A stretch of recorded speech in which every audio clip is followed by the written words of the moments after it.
Alright, so what's good, y'all? I'm gonna show you how. So this is the Jufule Cortex XL clone. I got my other one in that is my daughter's copy, and I'm gonna show you how to tune the detent on it and how to remove the nub on it. Okay, so the first thing you're gonna need is this size hex key, a 1.3 millimeter hex key. L-shaped is the best one to get. You can get it on Amazon for $5. You get 6 of them. I don't think you need 6, but hey, whatever, it's $5. So you have to have this. If you try to use something like a Torx, you might end up stripping it out, which is what I thought I did with mine, but thank goodness I didn't. But yeah, so you'll need this. You'll obviously need a bit driver with a a 8 millimeter. Is it 8 millimeter? A number 8 size freaking Torx bit. A fine tip Sharpie will work best, and a Dremel with this size rotary bit on the end of it will work best. And so let's see if I can figure out. This one is hers, and hers came with an amazing detent right out of the box. Like, this is perfect in my opinion. Hers was much tighter than mine was right out of the box. Mine, I couldn't shake it around like this and hold the fuller without mine flopping open. So hers is really good, but the nub is still getting in the way, so you can see it right there. Now on my copy, I've already removed the nub, but I think I have the detent maybe a touch too tight. But so with mine, you can hit it with your, just like you'd normally want to. It drops, and then you shake it home. And again, that's because I removed the nub right there. So you can see it when you look at it from the front where I shaved it off right there. So, and I'll show you how I did that. It's real simple. But let's do the detent first. And this thing, again, this knife is just so amazing, y'all. The hollow grind is phenomenal. The edge that came on these is ridiculously good. This one is the exact same way. Just a phenomenal edge. This one, it came perfectly centered out of box, just like mine did. No play, with the blade in the locked position or the open position. It's just super solid. No detent lash. The detent on hers, like I said, it feels so good because since it's a little bit lighter, it's way easier to do this over the back on hers and even the thumb. And the reverse flick. The only one that lacks on hers a little bit is the thumb. Mine, like I said, I've got it set maybe just a touch too tight. So when I go to do the over the back like this, it's easier for me to now come from the side and do it like that. And I don't even know that I want to loosen up the detent, but I'm going to show you how to do it real quick. So these come apart super duper easy. So pivot, and they're both T8s, the pivot and the one body screw. So we're going to remove the pivot and the one body screw.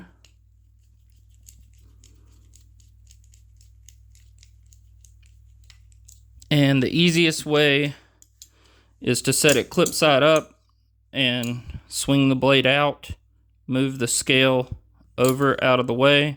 You don't even have to unattach it down there. Pick the blade up off of here, shake your bearing out, and Bob's your uncle. And then if you look on this back side here, so these are our 2 set screws. There's one right here for this one, and then for this other one right here, you're going to come in from the front. The only one, so this one, I need to clean it again already. This one is the one that's going to set your detent. And if you can see, mine is like almost all the way screwed in. So the more you screw it out, counterclockwise on this one right here, you'll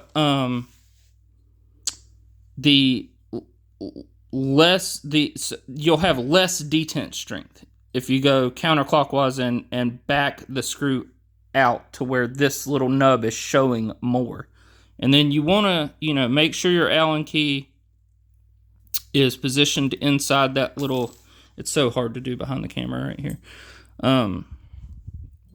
Make sure it's all the way down in there. You can feel it when it's locked in, because when you try to go to turn it side to side, you're going to hit resistance. And that's when you know you have it seated all the way in there properly. You want to make sure you have that Allen key seated properly. And then it's got Loctite on it. So when you go to back it out, meaning turn it left or right, it's going to have some resistance against it. So it's going to take you a little bit of force to loosen it up on there. And now once you go messing with these pins and loosen them up, you're going to have to Loctite them again.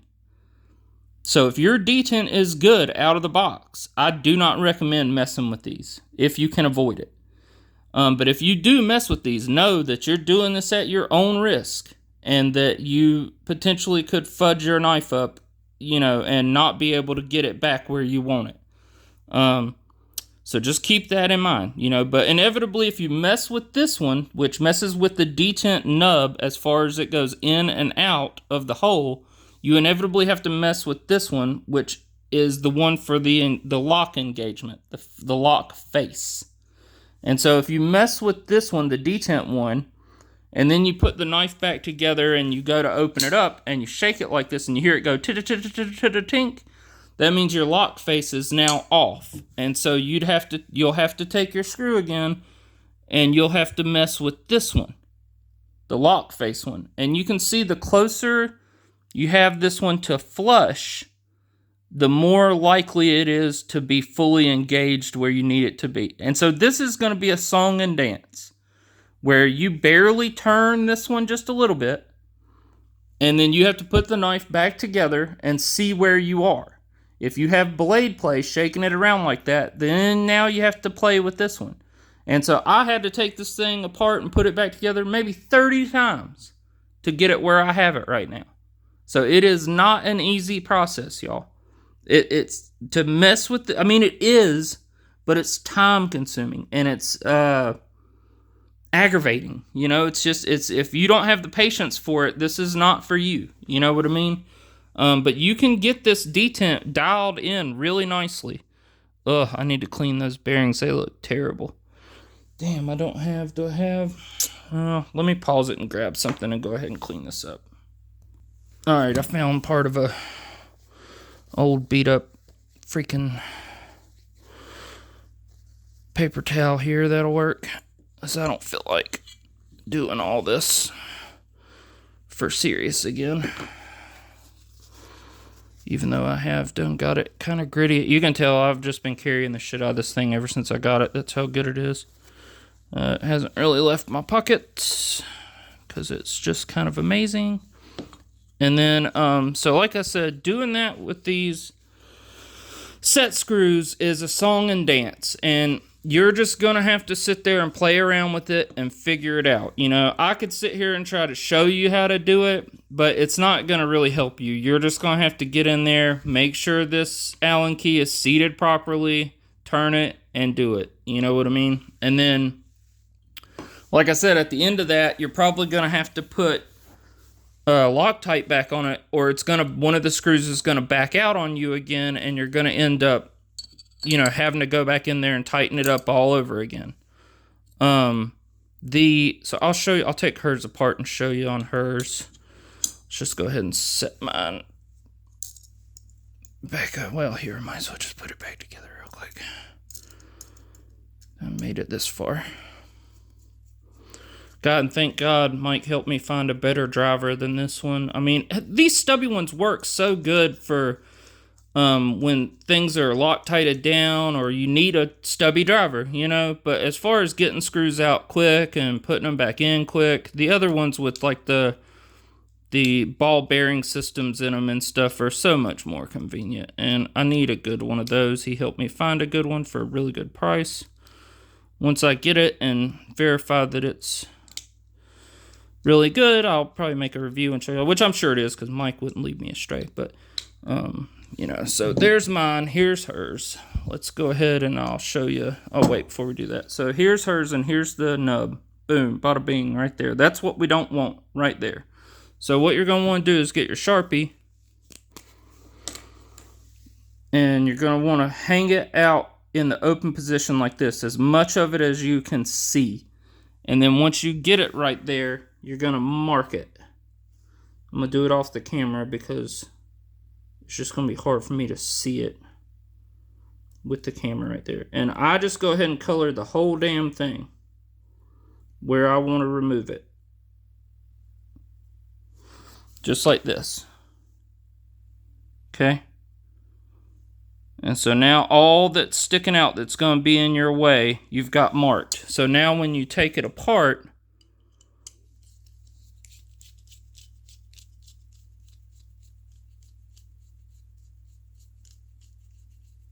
I forgot to put lube back on mine when I put it together.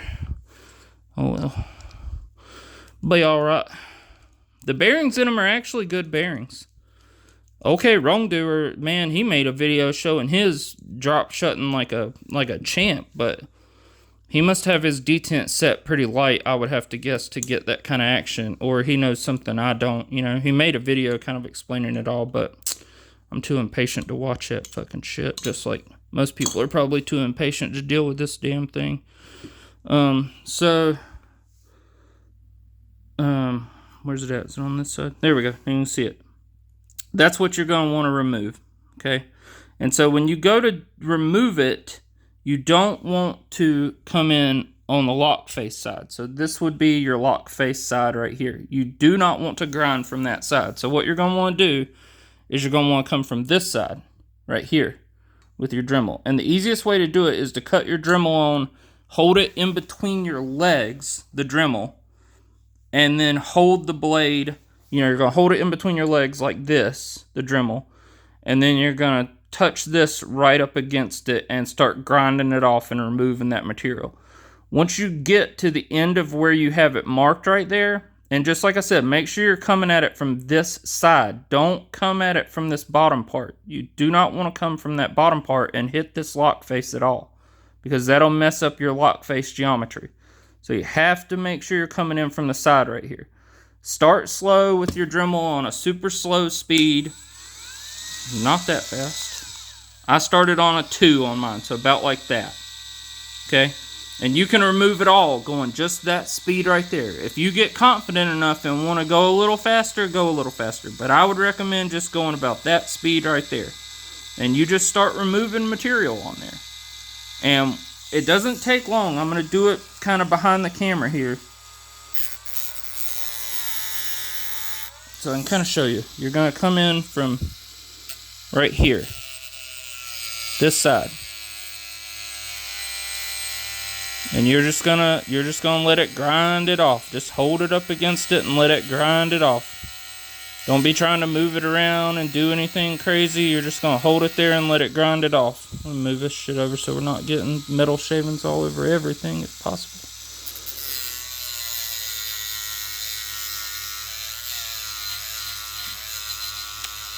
But yep, this is what you're gonna do.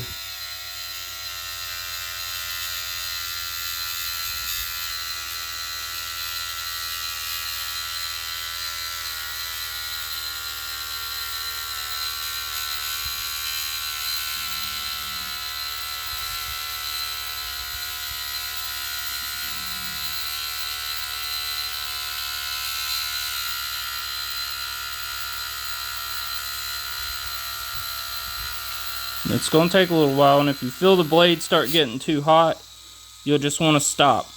You know, let it cool down a little bit, and then do the rest of it. So I'm going to do the rest of it off camera, and then I'll come back. Okay, so let's see where I'm at. I haven't got all of the black removed off there yet, but I'm getting pretty darn close. And you can see, so that I'm coming in from this side, never coming in from that bottom side. And then you're going to want to make sure you wipe everything down real good before you put it back together, because you don't want to get those metal shavings all in your bearings and stuff. That'll be a nightmare. You'd have to flush them out if you do that. So just take your time and wipe everything down real good before you put it back together. And then once you get it all wiped down real good, you can throw her back together. Excuse me.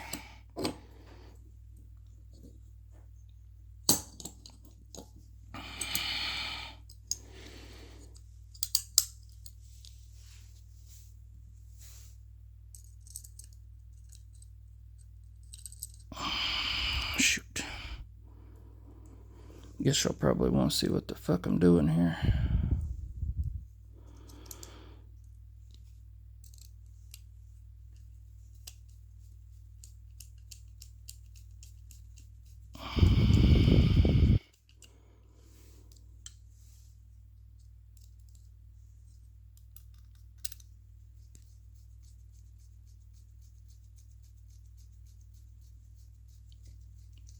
So get her put back together, and then you're going to see where you're at. And I've got to remove a little bit more, but I'm really close now, you know. So I'm just going to take it apart and remove a little bit more so that that's not running into my thumb. And that's really all there is to it, y'all. So I'm going to do the rest of it off of camera, but hopefully this helped y'all get them, you know, where it needs to be and how you need to do it. Just make sure you get the right hex key and go slow. Go slow. All right, guys. Have a good one.